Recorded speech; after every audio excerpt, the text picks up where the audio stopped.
Man, we're here. We're alive. Live, huh? We're holding out in the bunkers of our studios as the whole world collapses due to the corona outbreak. Greetings, folks. Welcome back to the Jason Damico show. And I've been waiting a long time for this episode, and we've had to reschedule this thing like 20 times because of schedules and now the corona apocalypse. So, but we're here, we're making it happen. Walking around with our masks.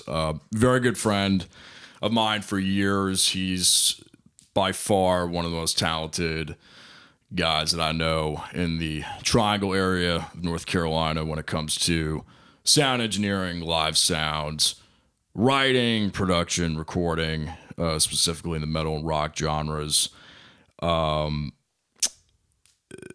Educated as well, Full Sail University, and we'll just leave it at that. Please welcome to the Jason Damico show, my good friend, Mr. Trey Richardson. Appreciate it, man. Thanks for having me. Good to see you, dude. I love the you jacket, too. by the way. I just noticed. Thanks. It's comfortable. It's a flight jacket. Full Sail, right? Yeah, That's and if cool. I ever get lost, I can turn it inside out. Everybody can see me for a mile away. So, and I heard the Hemi coming up. Yeah. Finally got it fixed. Yeah. Seeing the Facebook post on that, I was like, Yeah. that's going to sound good when that thing's back up and running. And sure enough, Finally gave it the nickname Ticker. not gonna get rid of the tick, man. But yeah, she's running good. That's cool. So listen, we always go pretty extensive on we get in extensively on the show with kind of like beginning stages. So we'll just start there. You've been in the game for a while, as have I. But how did this start for you as far as musically? Because you've had a range of talents and multiple hats. Vocals, guitar, drums, multi-instrumentalist. Mm-hmm. How did it start? Well, being raised as an only child. You and I both. I never knew that. I've got half brothers, half sisters. Okay. Didn't meet them till I was like 16. So, growing up, I was kind of like, I had my friends, but none of them were into music. So my mom, she was like, I don't want you getting into drugs. I don't want you to get into trouble. So here's a drum kit. So about 5 years old, I started playing drums. About the age of 6 or 7, I was playing bass guitar, and my mom kind of fed all this stuff to me. She, fed instruments, fed everything to me. By the age of 10, I started playing guitar, and that's kind of where I wanted to be. So it's more drum and guitar type thing. And I remember riding in the car when I was 5, 6 years old. My mom's blasting Metallica, headbanging in the car, beating on the steering wheel, and I'm like, "Mom, cut it off!" And like now I'm listening to way heavier stuff. So That's funny. but yeah, kind of got into music that way and just jammed as a kid and started writing my own stuff. I didn't really. A lot of stuff I wrote back then, I probably would never be able to remember now, but, it was a good start. And then, steadily. So pretty much self-taught? Yeah, Safe to say? self-taught. Wow, yeah, man. for the most part. Growing up, I had Mike Morgan, who used to play for Zoso, Led Zeppelin tribute. He played with them for, I know, it was 8 or 9 years. My parents grew up with him. So he would show me stuff on guitar. We'd go out to a buddy of his studio, and it's kind of like in the garage, a room built like this, kind of for a studio. Yeah. And we just sit in there and jam all the time, man. And that's kind of like, I got into it really hardcore then. Who are some of the major influences? And I know like we have similar metal background. Oh, yeah. But just kind of a good 5 or 10 names that pop off. I'd have to say my biggest influence as far as guitar would be, when I was younger, it was Vivian Campbell and Eddie Van Halen. Yeah. I'm still an Eddie Van Halen freak, Oh, man. me too, man. Me too. As I got older, it ended up being like Marty Friedman, Dave Mustaine. Never was really too into Metallica, but I did like James Hetfield's rhythm playing. Yep, same. And as far as drums, I'd have to say Alex Van Halen, and actually now one of my biggest like influences in drums is Jason Bittner. He's Shadows Fall. Yeah, he was awesome, man. And that band even playing by themselves without a singer, I mean, you can listen to that. There's a lot of guys that I never even heard of until social media happened, and then they were And maybe it's because I'm still in my 20s, but like Ray Luzier, and a lot of these guys, I didn't even know amazing. I didn't even know they were around. And then you look at their discography, or you go to their Wikipedia page, and it's like, man, he was playing with David Lee Roth in the 90s. I had no idea. So there's like all these great A-list players that get kind of like a B-list notoriety. Yeah, and Richie Kotzen, like in guitar, like these are guys just like, oh my God, didn't know they existed. Well, Chuck Berry, that was one of my biggest like rock and roll influences when I was younger. Got to see him live too. Oh my God, yeah, once. Yeah, that's awesome. Yeah, it was cool. I love Chuck Berry and Ray Luzier, man. He's when he started playing with Korn, that's when he really showed off his skill, man. I mean, he's just the way the guy plays. He's happy when he's playing too, man. That's the best part about it. Yeah. Well, that's funny that you and I both, drums are kind of like how everything started. Yeah. What about vocals? When did that start coming? Because you've got a great, I mean, your range is just insane. And I never even realized it until Aviator. the impromptu, what were we playing? George Thorogood. Yeah, I remember that. Yeah. I've always been an Alice in Chains fanatic. Yep. Chris Cornell and Lane Staley, they were my two biggest influence for vocals. So growing up, I used to try to hit all the notes, try to mimic their voice. And it's funny because I used to be the class clown in school. So I'd always like make fun of people. When they talk, if their accent was funny, I'd copy that accent. So I can kind of copy anybody's voice. And when I first heard Alice in Chains, it really gave me chills. I was like, this is awesome music. Yeah. And a lot of people don't like Alice in Chains, and I don't understand why, because it's it's grunge rock, man. I mean, it's anger, it's sadness, it's depression, it's happiness, it's partying. I mean, it's everything in one genre. Yeah. So listening to Lane Staley and Chris Cornell, that's what did it for me, man. So yeah, it's kind of funny how in that genre everybody was just a killer vocalist, whether it was Kurt or Vedder. The range was from here to here. I mean, it was... And the tonality, the rasp. I never really saw that in any other genre. Maybe metal, like a Phil Anselmo type of thing, where the first part of the career starts with more of the Judas Priest type of just incredible range, and then it just turned into a blast vocal fry, just melt. God, I remember Pantera when they did Message in Blood. Yeah, that was crazy. I've never heard Phil sing like that. I mean, way up here, like, it was insane, man. And then of course, you get the other albums that's coming out by Pantera, and he's just more in the stage of everything. So that first album that set the mark for metal, man. I mean, with the vocals on that, the guitar playing, the drums. That was that was before Cowboys from Hell, then, right? Yep. Man, I think what was the other one? What was the one after Cowboys from Hell? Reinventing the Steel or something like that? That was the last one. That was the last one? Where he's punching the... That's the... man, I'm drawing a blank. Yeah, same here. Walks on there, I think, and it opens up with New Level. Yeah. And no, wait.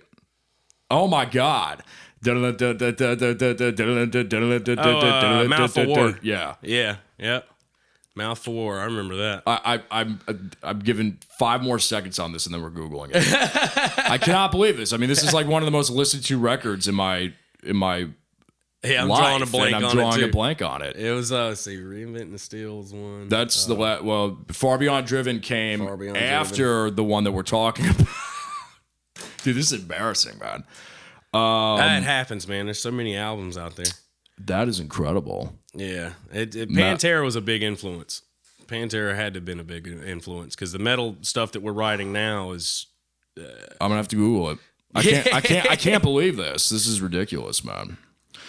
But no, I mean, and with Vinnie Paul passing away, I just can't believe it. Yeah, I can't believe he's gone. Yeah, the guy that Mike Morgan, he's actually was friends with the guys in Pantera, and he got to jam with Down a few times, and he actually went to Dime's funeral but wasn't able to make it to Vinny's, man. And it was just sad. I mean, just to see the look on his face, close musician friends that passed away. And, Yeah.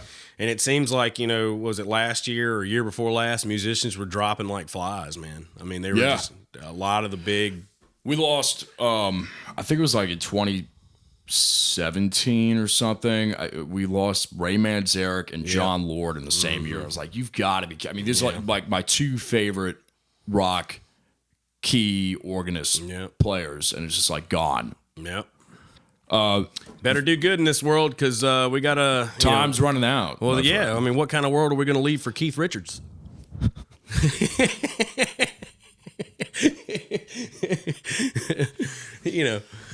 So true though. Keith Richards and Ozzy, man.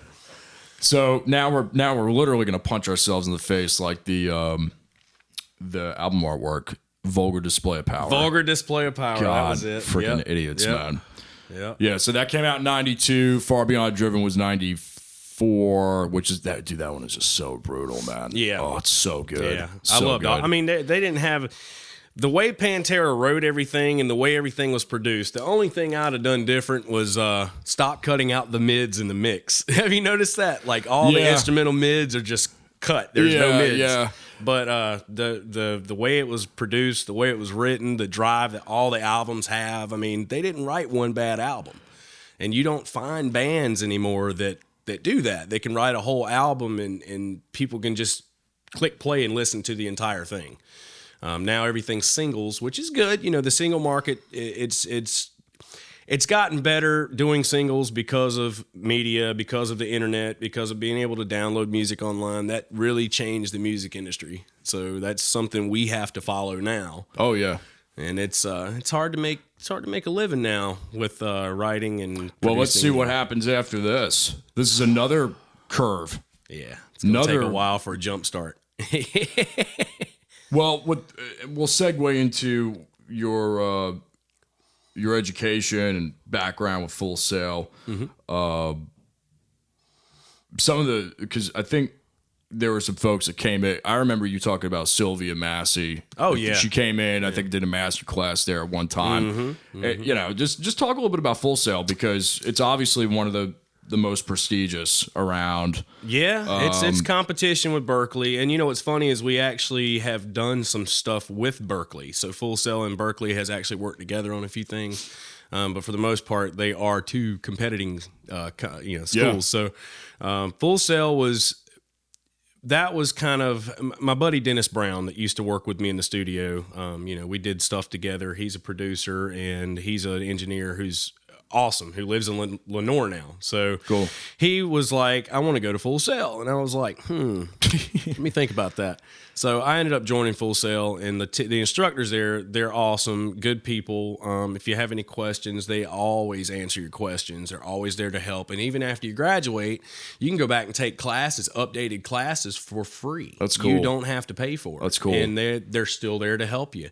Full Sail was good. I did get the bachelor's degree from them, music production. 4-year program. Mm-hmm. Okay. Yeah, music production and music business. So it was I kind of went in there knowing a lot of things already, but there was a lot of stuff that they showed me that I didn't know. And, to expedite maybe the process. Right, yeah. And, it is if you don't organize your files as a producer, you know how that is. naming conventions. You always got to have the same naming conventions, and that was the biggest thing that we did at Full Sail. I learned that through trial and error in my teen years. Yeah. Like, where's that file? Where did I don't know the songs there? And the crazy thing is, Pro Tools was such a bitch. Oh yeah, in like the 8 generation, because that's when I started. Was back in 08. Yeah, I was 14 or something like that, and it was just like nailing Jello to a wall with the with the Digi 003s or whatever. Yeah, and the characters you couldn't have more than like 11 characters in your file, and everything was like truncated improperly. Yeah. So now with 12, it's like, oh, this is nice. Yeah, it's a lot like easier. There, and your plugin folders are very, very organized on their own. Third-party plugins come in fairly easily. But yeah, there's definitely a change there. I'm glad that they. Thank you, Avid, for dumbasses like me. They started us on Pro Tools 9 at Full Sail. Yeah. And then, of course, we had the student upgrades where we got upgrades free for 4 years. And thanks, Avid, for changing every year. But and it's funny because, we do that. We did everything on laptops. And when I first started producing and engineering, I'm sitting at a console bigger than this table, and I'm just like, wow, what am I supposed to do with all this? And man, I got used to it. I got used to working analog. I got used to running rack gear. I got used to reamping, all that stuff. And then going to software was a totally different world. And most of what they taught was to kind of fit the engineering styles and production today, where they would sit there and basically compose all songs, instruments, everything on a laptop, and it sounded like real instruments. Like, you had Contact by Complete.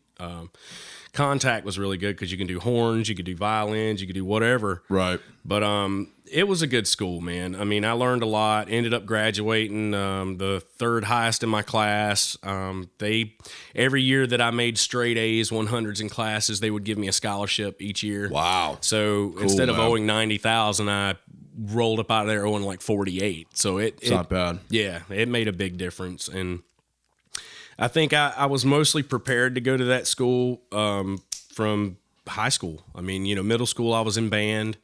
High school I was in band. I was a drum major. I could play all the concert instruments, woodwind, brass, whatever. And then technical theater. It helps having that background for sure, because I grew up doing musical theater, playing in band.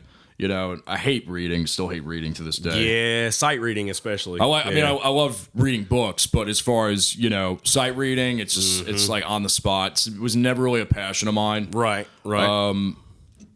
But it was, I'm glad that I trained. I got to have Merritt on the show, Merritt Partridge from 2112, because he was my teacher for 10 years, and he was always pounding me from like 98 to 08, when I was with him. We got to read a little bit. Every day, every week. So it's not like riding a bike. If you don't do it for a while, man, it gets a little rusty. It does. It does. But yes, so I attest and totally resonate with that background, because it helps. For not, and even I think in ways production wise, like understanding the ensemble fit, whether it's a 4-piece or a 40-piece. How those frequencies behave, how parts can be manipulated. And with that being said, Death Cadence started really at Full Sail in a way, right? Because Death Cadence started... I started writing a lot of the music from the first album when I was in high school. Wow. Didn't really write many lyrics to it. Just kind of wrote some lines, guitar stuff. I ended up pretty much 90% of the Death Cadence music is composed, written, produced, mixed, mastered by me. I mean, it's kind of like Death Cadence is like my love child, Right. I mean, anything that goes through my mind, normally it comes out in my music. First album was insane, and it's weird. It's kind of like we took the hip hop backbeat and put it with metal. So if you listen to the drums or you listen to the bass, a lot of that's kind of hip hop style. Yeah. And I grew up in Durham, so yeah, right. Thank God I'm still alive. But yeah, that's kind of how it rolled out, man. And then when I went to Full Sail, that's when I started writing the lyrics. I started, getting the ideas. They taught us how to songwrite, how to stick with the industry standards as far as form or metering or anything like that. And it just kind of popped out, album 1. And then in the midst of recording album 1, I'm sitting here already writing album 2. So I'm kind of like cross mixing the two together. And album 2, I was like, I want it to sound, balls out analog. I don't want it to be so digital like the first album. So we just did like pretty much rough takes on the second album that ended up being what's on the second album now. Awesome. So, yeah, it was crazy. You guys have a new release, Blood Money, came out recently. Yeah, with the music video. Yeah, that was my first music video I've ever. Great. I've never edited a music video before, so it took 6 hours. And actually, my girlfriend Karen was sitting behind me the entire time watching me edit, and she's like, "That's cool. That's cool." I thought it was great. What gets me is that last. I think it's the last edit cut. you and the like the AR. Oh whatever. yeah, it's just the like shotgun, down, the just Agent like, 47 thing. Yeah, that was actually like I wanted it to look kind of like the end of the Hitman movie where he's actually holding a sniper rifle. But I figured, I wasn't standing on top of a building, so sniper rifle would kind of be meh. I just think it's a great riff. She's vocally, I mean, it's Kara's amazing. I think it's a great fit. Let's see what happens because I know it's still kind of a new transition. You guys have had a couple of singers, but I really like what I'm seeing and hearing. Well, we started out when Death Cadence first started. We had a completely different lineup than what we have now, and the first singer was kind of like Lamb of God-ish, raw kind of sound, and that's when we got the name Death Cadence, and of course we went to Jeff Ivey, who's I call him a crooner, but he's that was a really different change, and that's when the music kind of started evolving, kind of changing. Well, because we all know everything has to support that vocal at the end of the day. So, you change singer, you change kind of the sound of the whole band, man. Yeah, it's a completely different animal. Yeah. And then having Kara in the band too, the transition on that the last album, which we ended up, it was going to be a 10-song album. We ended up doing it part 1 and part 2 because of the singer changeover. So if you're listening to the second album, Bilaterality, part 1, song 4, Kara is doing backup vocals. In song 5, Kara is the lead singer, and when we heard her do the backup vocals, and Jeff decided to roll out of the band, we were like, let's call Kara. Right. And she's like, yes, I'd love to do it. And of course, she's still playing with Shoot to Thrill, the all girls AC/DC tribute. Yeah. But yeah, and it's that that changeover. So now when we're doing part 2, it's going to be another 5 songs. We're also going to throw the off the cuff theme song on there that we did. So that's going to be about like a bonus track. And then we're going to put the music video for Blood Money from the first album on the end of that. So if you throw the CD in your computer, you can watch the music video. So yeah, it's going to be a major changeover album. The second half, 5 songs we've got, and we're already working on now. It sounds completely different. You'll listen to it and go, this doesn't sound like Death Cadence, but then it does kind of, Yeah. The forms, the way I write, the forms, the way the music changes, stuff like that, it's still pretty much me.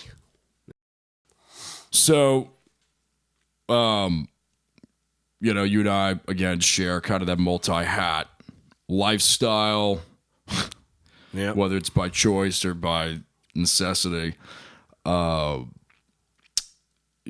Audio is... and production, major component of what both of us do. Mm-hmm. It's cool being able to sit down in not really a loud environment or, in between sound checking with monitors or mains and, doing shows. By far, and there's a lot of great engineers in this area. Oh, yeah. For live and for studio. But, I mean, every time we've been on the same bill or Metal Ward was running sound and New Blue was playing or whatever. It's just been a blast, man. Oh, yeah. Always a hell of a time. And Metal Ward's gotten bigger. I mean, we've got Scott White's my business partner now, and he does a lot of videography, a lot of lighting. So now we're a big lighting company. We've got a lot of more, plenty more sound gear. Yeah. So we can do any event from small to large. Even outdoor 5,000 people, we can do events that big too. So I was going to talk about the just kind of like your process as far, and I mean we could be here for 20 hours talking about this stuff, but the Death Cadence sound, if you could sum it into like 2 or 3 like production go-to things that you pretty much always do on one of the singles or one of the records, because there's definitely a sound there. Mm-hmm. What would those elements be if you could kind of quantify it? Definitely, I'm a big, like I said, started out as a drummer. That's my biggest thing. I am the type of engineer that can recreate any sound I hear. just about any sound. But, like I had the Doors tribute recording. Well, I kind of did some research and found out how the Doors used to record, and I recorded the same way, except we didn't have, I had more than 4 tracks, but I did it. Each instrument kind of like we were doing 4-track takes. Drums, guitar, bass, whatever. Back then they didn't have a bass player. They just had keyboard player, but with the tribute band, they do have a bass player, so that was the kind of element I had to fit into the music and make it sound the same. So it's a lot of, if I can get it to sound good going in, that's my main thing. And a lot of engineers are, we'll fix it in the mix, or we'll mess with it later. No, I'm the guy that's like, is this the sound you want? Does your amp sound the way you want it? Do your drums sound the way you want it? There's that meme or that thing I've seen on the internet where, and it's probably been around for a lot longer than the internet, but audio, track it like there's no mixing. Right. Mix it like there's no mastering. Yep. And that's like gain staging.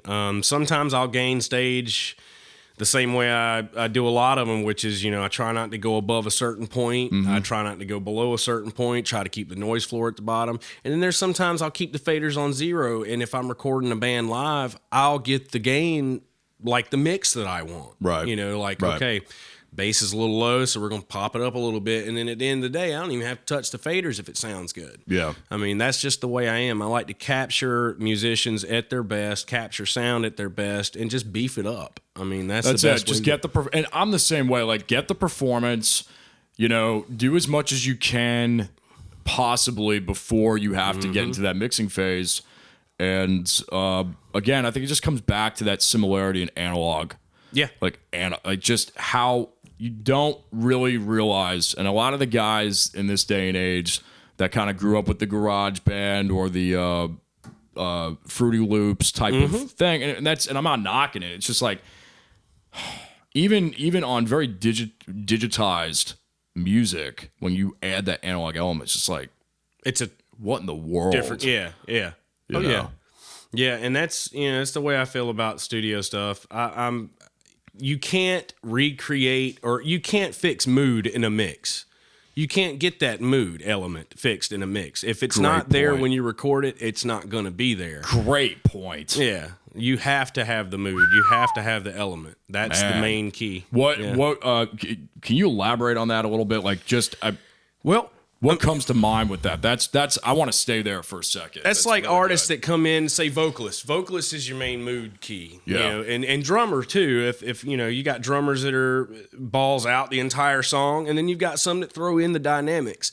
Dynamics you can't fix either. Dynamics goes with mood. So if you're, because it changes the tonality of the instrument. Yeah. Which really can't be, compression will change some of that, but 90% of my vocalists that come in, they're used to, if they've recorded somewhere else, they're used to actually doing multiple takes of like lines or words or whatever. I'm the type of guy that goes, sing the entire song 5 times. Let's see what happens. Yeah, I want you to get that mood, because if I punch you in here, you may not have that same mood that you had when you were recording before. Yeah. So, I'm the... you know how it is with vocals, because take 1 compared to take 10... The instrument actually changes. Yep. And sometimes depending on the song, there's just a quality there. It's like you can't even take anything that's not from the below take 6. Yeah. Because it just doesn't have that. There's just something that's not right. Right. You know what I mean? It doesn't feel right. Yeah. And sometimes take 1 is great, but it works. I've had many times take 1 was the one that we used. But you got to keep in mind, too, like 90% of your vocalists that come in, if they're not superstar vocalists, they've never had any vocal lessons. They've never had vocal therapy. They don't know. Or they're not coming in after 30 minutes or an hour warming up and doing their thing and just getting, There's people out there that did, like James Lugo. I had James Lugo coach me a few times before the Alice in Chains tribute shows when I was singing for the Alice in Chains tribute. And I walked into his studio and he goes, "Man, you even talk wrong." And I'm like, whoa, wait, what? So I had to change the way I talk, because I used to have I used to kind of talk like this, and he's like, "That's not your normal voice." So now I just talk normally. It's kind of in the mid-high range. And so he was like, "You're going to damage your vocal cords doing that." And I used to go all the time. He's like, "Don't do that. Don't do that." If you get something stuck in your throat, he's like, take a sip of water. Don't do that. So there's a lot of stuff vocalists don't know James yet. is insane, man. Oh, he's a great guy, James man. is just like... Yeah, he's a great dude. Great. Sylvia great Massey, talent. if you watch her videos on recording, like the way she did Tool and stuff like that, you know, there's been times where I've asked her Running online. around the block. Yeah. Something like that, right? Yeah. It's nuts. I'm like, Sylvia, how did you get this sound? Like, she sent me the little thing with it was like on a napkin where how she did Tool's bass, how, you know, the routing signal chain and stuff like that. So, you know, there's a lot of stuff I've learned from other engineers, Milton Davis including, and it's insane. The world's different anywhere you go. Any studio you go, it's a different world. Not everybody does things the same. And there's no right way to do things. There's no wrong way. It's called your way. So, I mean, that's... Just using the ears, man. Yeah, using your talents. You know, I mean, we did Ian Schreier's bit at Manifold last year, and that was great. Mm-hmm. That was where I interned. Oh, nice. Yeah. And we talked in depth about that, and one of the major things that he talked about is similar to what you're saying. Mm-hmm. Every day is different. Oh, I mean, you can do your pre-production for a whole day, 2 days. That band comes in, the air is different, molecules are different. Everything's different. So, you know, I mean, it's just strange, kind of like Ghost. But that's kind of what makes it what it is, though. Because I've had stuff where I've tracked drums and I'll come back the next day and snare's just off a little bit. You know what I mean? And you try We're and tune gonna it. replace that. Try and tune it to, you know, in time, like in between takes, like just kind of retune a little bit. And it's just like, That's and I've worked with some killer. I'm working with Killer Drummer right now. We're doing the album for Bone Shelter, who's been the longest running metal band in Raleigh. I remember seeing them when I was a kid. And I'm doing their album, first one they've done in like 10 or 12 years. So this is going to be a big release for them. Trey McLam is their drummer, and he is by far one of the best drummers that I've ever worked with. I mean, the guy's on point with his tuning. He's on point with his playing. Dynamics are there. And I'm also working with, I don't know if you heard of Eyeball, his other band. They're kind of like a psychedelic rock band, but funk at the same. I don't know. It's weird. It's weird. Cool. It's its own genre. But definitely look them up. So Eyeball, we're doing 2 singles for them as well currently. So that's going to be a whole different animal because we're working with synths. We're working with a guitar player who she's insane. I mean, the stuff she plays, it's not your normal music, you know? Right. But it still has that drive in it. It's really cool. And they're creative. STFU, we have that written down, and I've got some other bullet points here that we were talking about before we started filming, but a little bit about that project. That's Sons of the Fallen Universe. So the bass player from Alice in Chains tribute, Elio Romero, he's the one that kind of started this band, and him and Lee Hill are the guitar players. Jay Harrison, my bass player in Death Cadence, he's now our bass player in STFU. But the name, it was something me and Lee were joking about. I think Lee had a few drinks one night, and he was like, STFU. And I was like, hey, that's a killer band name, you know. He's like, well, what were we going to call it?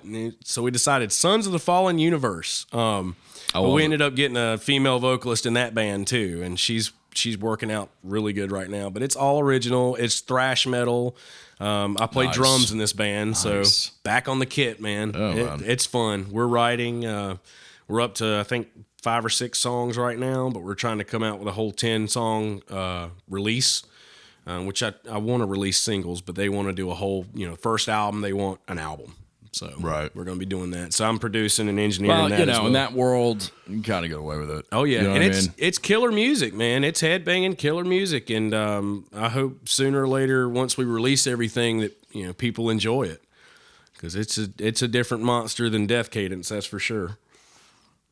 We've got beer. Oh, Death Cadence beer. So I made friends with the owner of Aviator Brewery, Mark Doble. He's a awesome guy, loves our band. If you walk into Aviator, there's like a Death Cadence shrine in there. It's like a curio cabinet full of Death Cadence stuff. But he wanted to do something for us to kind of help us boost our presence around the area. So Hella Pilsner beer. if you're ever around Aviator, grab Hella Pilsner beer. You had some last time. Yeah, it's good. It's a good beer. It's a cross between like Red Oak and Yingling. He's probably going to smack me for saying that. But he's moving it to his new self-distributing brewery called Maniacal Brew. So Maniacal's now going to be having our beer. I think they're going to release it again in 2 or 3 weeks once the company's finally up and running and they've got all the beer products out. But it's self-distributing, so anybody who wants to carry the beer can go and get kegs straight from them. They don't have to go to a distributor. Oh, that's cool, man. Yep. Mm-hmm. So that's been a big bullet point for us too, and that's when we released the album. We did the beer release party and released the album and everything all in one. I was back. Was that December? Yeah. Mm-hmm. I think I was out of town for that. I really wanted to be there. Oh, it was fun, man. Yeah. We had Death Cadence is starting to draw a huge crowd now, which is good. So it was like 300 or 400 people there. It was great. Yeah, man. it was awesome. Did we talk about the new record with Death Cadence? Yeah, a little bit. The bilaterality. So that is the new one. That's going to be, we're doing part 2, which it's 5 songs. And then we're moving, our third album we're already kind of working towards. And the third album is actually going to be a 5-song remake of covers. So we're doing a cover album. Basically taking songs that you never would have thought would be metal, and we're making them metal. That'll be cool, man. Yeah, it's going to be different. It's going to be different for sure. And then ISSA, you guys have a couple of things pending. Yeah, International Singer-Songwriters Association. I'm actually an active member, and just so you guys let me see some ID. That's the I logo. didn't card you when you came in here. But so they're awesome. They're really supportive of all musicians. Doesn't really matter who you are, what you play, how long you've been doing it. And we just recently got Angela McGowan, which is one of the bigger ISSA members. She kind of supports ISSA and helps them with their marketing, promotion, stuff like that. She's doing our promotion now. So ISSA is the source, the new awards program. So it'll be either in Atlanta or Raleigh this year. I kind of got messed up on the posts that they were doing. So I think it's Raleigh, but they're usually in Atlanta. So anybody who is interested in trying to put their music up for an award or get recognition or anything, definitely check out ISSA. They're on Facebook, they're online, they've got websites everywhere, and musicians everywhere post videos, post songs, new releases, ask questions. I mean, it's kind of like where musicians network together and kind of help each other push their music out. So it's a very good thing to get into. I'm happy to be a active member with them. And I'm up for some awards, and so is Death Cadence, and so is Cara. So it's pretty cool. Are there links to vote? There are. If you go to ISSA Facebook, they have posted a link in ISSA Facebook to vote and nominate for this year. When's the deadline? End of March for nominations. So the end of this month. We'll try. We'll get this thing out. Yeah, within the next week. Yeah. I'll make a push for that, even though there's like 10 other people there. Oh, and I'll have them posted on their site too, man. Definitely. Yeah. And I'll have just send me the links, and we'll have them in the description box. Yeah. I think right now they're up to like 15,000 members. Okay. Globally.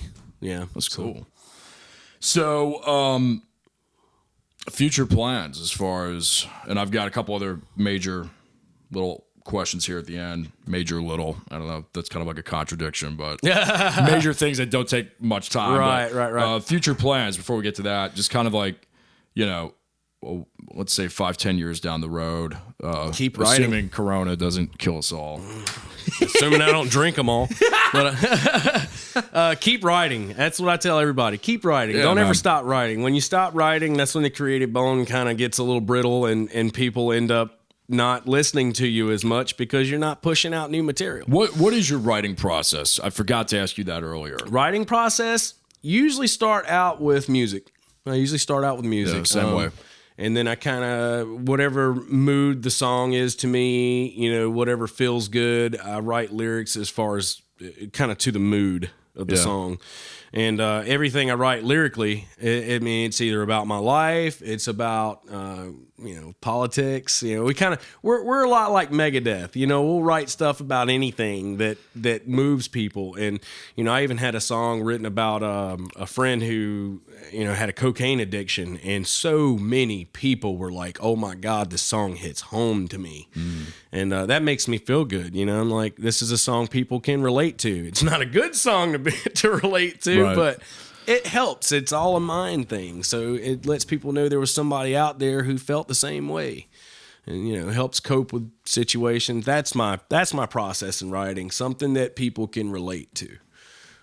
That's kind of what I have in my mind when I start writing lyrics. And to, I guess, push that into with the original question, future. I guess building from that mindset as far as, because at the end of the day, I think that's what we all strive for as artists, is to be able to just leave a legacy. Mm-hmm.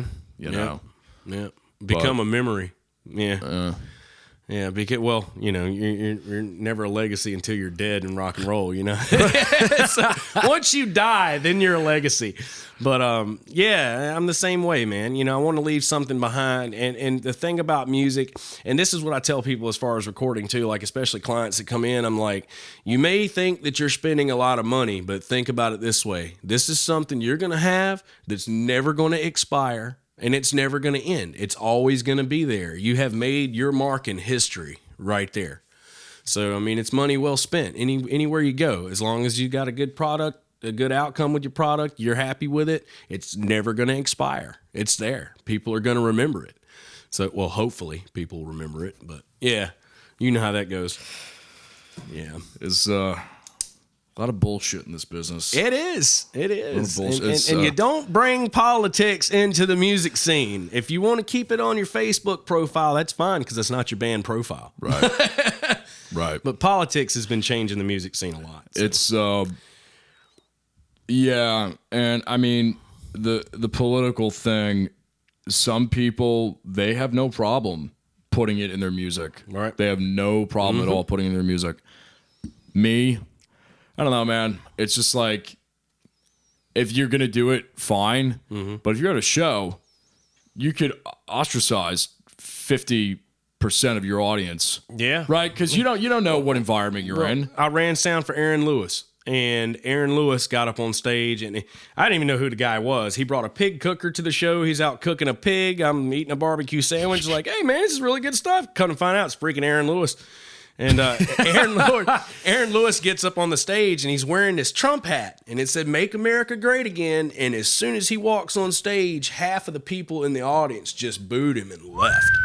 So that's something that you don't want to intertwine with the music scene. And actually, if you listen to Dolly Parton, man, watch her interviews, and when they start talking politics, she's like, "All right, another subject. I don't have, nothing to say about that." Yeah, and that's good. You don't want to, like you said, you don't want to ostracize your audience. My line is, and we've had our conversations behind closed doors. Oh yeah, but my whole line is, it's like, I'm not a politician. I'm a musician. Exactly. Yeah. I can't, and I think Elvis may have said that originally, but it's like, people. We're in the hospitality business. It's just with like sound and energy and vibes. We're trying to make everybody happy. Yeah. Yeah. We're in the mood to make the party happen, not to make the party shut down. So, yeah, that's the whole key, man. Yeah. Awesome, man. We're going to move to our shootout section, which is, I just say a word, and you kind of say the first word or phrase back that comes to mind. It's all industry related. I don't know why Family Guy just popped into my head when you did that commercial with Peter. Do the whole thing in his voice if you want me to. Giggity, giggity, giggity. All right. Oh, that's good. That's real good. Man, I always had a. I'm not even going to attempt to do Quagmire, because I always have an issue trying to get the giggity giggity out. Like, it's hard. Get kind of stuck with that. Yeah. Mics. Sennheiser. Guitar. Ibanez.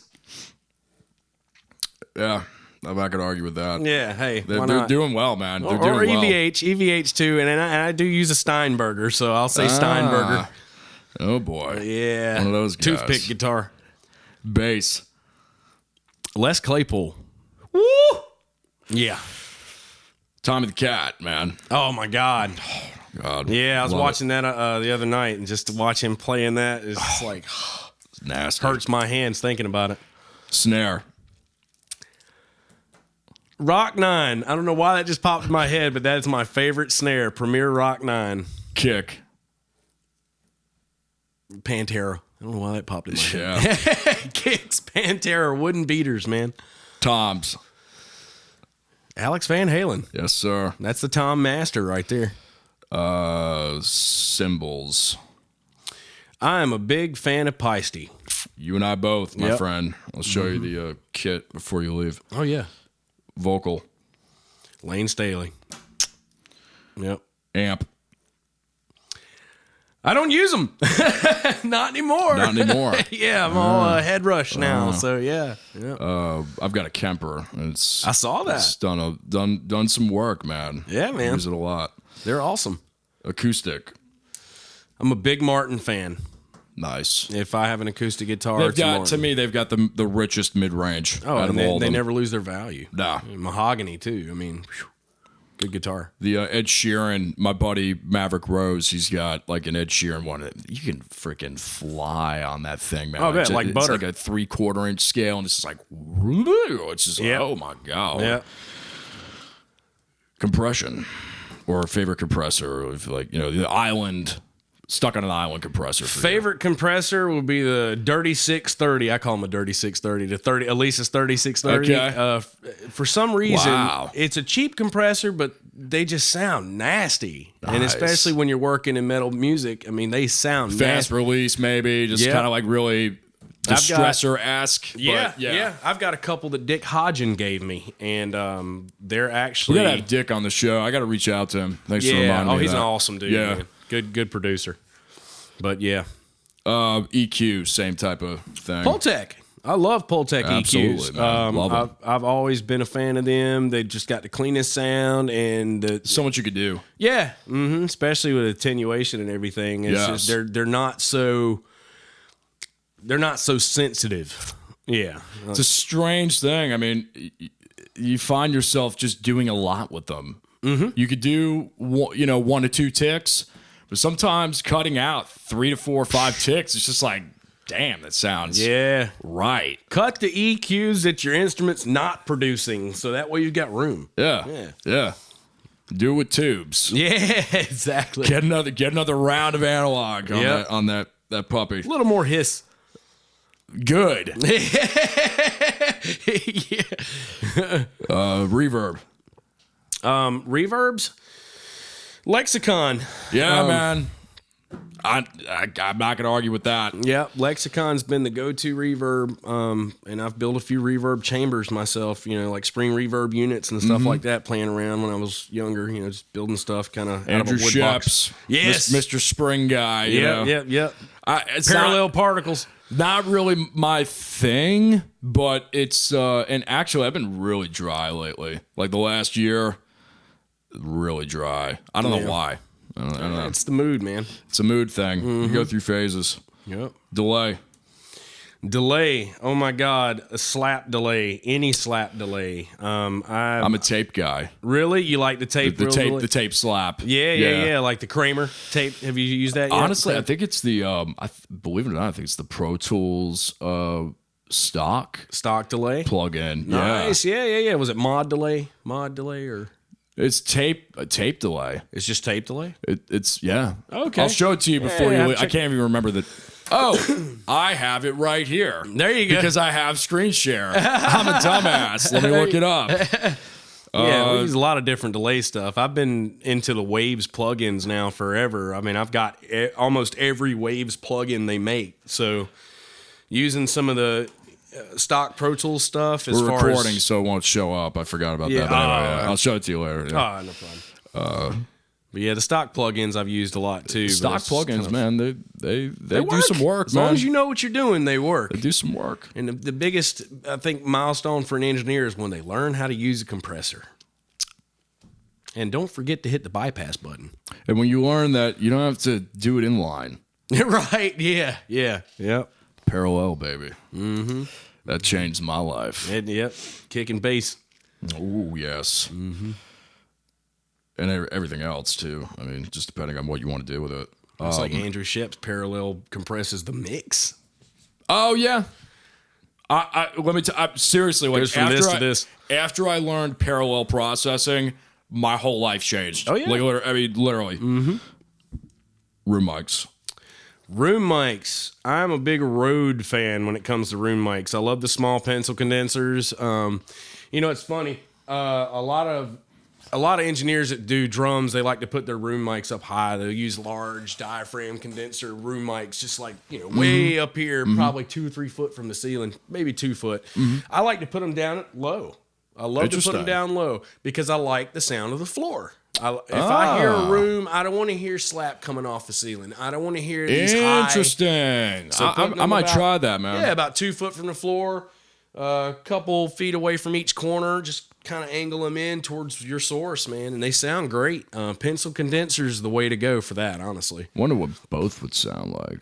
Yeah, kind of low and high. Yeah, it'd be interesting. And then maybe like saturate the shit out of the top ones just to kind of get a little bit more of that mid and high, but not all the shriek. Yep. And then... or your processor in there too. You got that mid side. So when you do a mid side miking, take a figure 8 mic, pop here, take a large diaphragm, pop on top, aim the large diaphragm straight, figure 8 out to the sides. You got your mid sides. You got me thinking. You got me. I like that. I like that idea.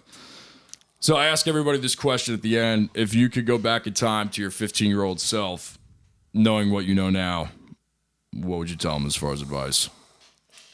Watch who you hang out with. Ooh.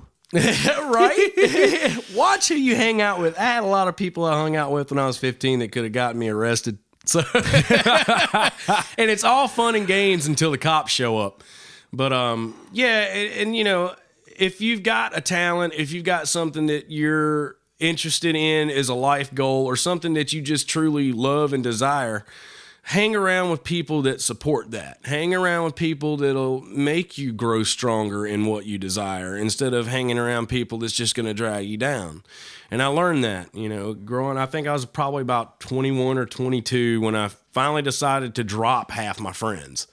And I'm like, no offense to you, sort of, but it's like you're not helping me make this change that I want in my life, so I'm just going to part separate ways. I mean, It's hard to do, but at the same time, look at the end result. You know what I mean? I'm not growing up. I'm not into drugs. I'm not an alcoholic. I'm not going to jail. But yeah, I mean, it's all in who you hang out with. Honestly, I feel like that's the biggest part of life. That is your influence, who you hang with. Being raised is a whole nother story. But yeah, if I was 15, if I could go back and know that the people I was hanging with back then were not gonna, be any value to how my life kind of changed or, how I grew into what I am now, I would have changed that back then. And I'd listen to my grandmother. She told me all the time, you need to quit hanging out with these people. And it was bad because I'd hang out with them more than I would my friends that were really good influences. So when I changed that around, life really turned around. It was awesome, man. So yeah, that's what I'd say. Yeah. Any last words as far as, Oh God, the famous last words. Hold my beer and watch this. But last words, check out Death Cadence if you haven't already. It's DETH. It's death, the measurement of radiation. It's not a weird way to spell death like dying. So check out Death Cadence. Check out Sons of the Fallen Universe. Definitely check out ISSA.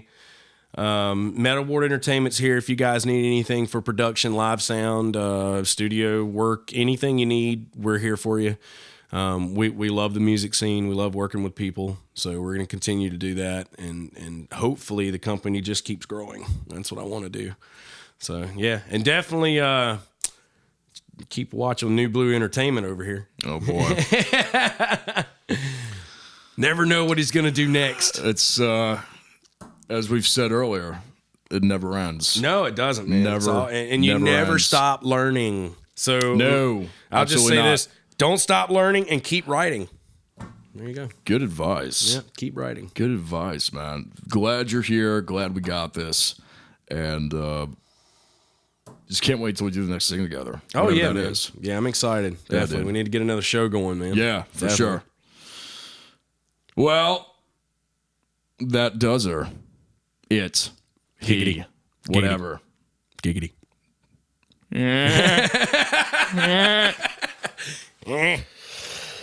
We'll see you guys on the next one.